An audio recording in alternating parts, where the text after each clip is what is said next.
Yep. Action. Hello, team. Welcome to week 4 of Ricky and Lauren's Tech Ergs. Today we are working on the coveted knee release, right? So we've already done the finish, mastered the finish position, as well as how we move in and out of the finish with arms away, squeezing with the lats.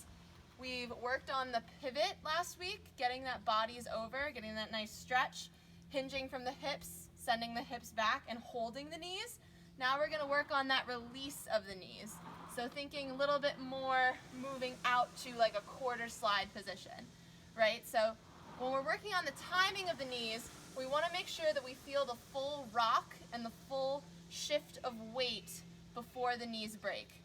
I know it can be hard sometimes when we start to break the knees, people start to kind of blend that motion together, and that's when we kind of end up throwing our momentum forward later. So this week, just be really almost over dramatize it, if that's a word, where you really feel the stretch before you break. All right, so some drills for that are gonna be back on the pausing, so pausing at quarter slide. I recommend this week doing kind of a double pause at body over, then quarter slide, just to kind of really internalize that feeling of hinging, then going.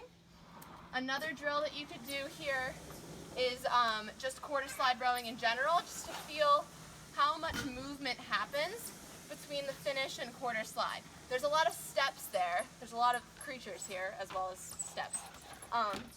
There's a lot of steps there where you go hands, body, hinge.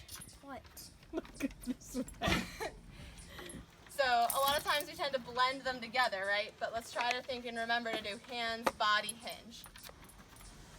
And then, you know, when we do the slide, we add them together. But just remember to really keep that separate this week. Hands, body, then the knees break. Say cut, Tessa. Cut. Good job. Here is Ricky rowing well. Oh, thank God. She was worried, I would say, not well. So here's Ricky rowing well. A lot of steps in between the finish and the knee release, really getting that body hinge before the knees break. And here's Ricky doing it poorly. See how she's not really prepped here, and she kind of slowly pushes her chest forward as time goes on. We don't want to do that. Goodbye, everyone. Bye. Tessa says goodbye.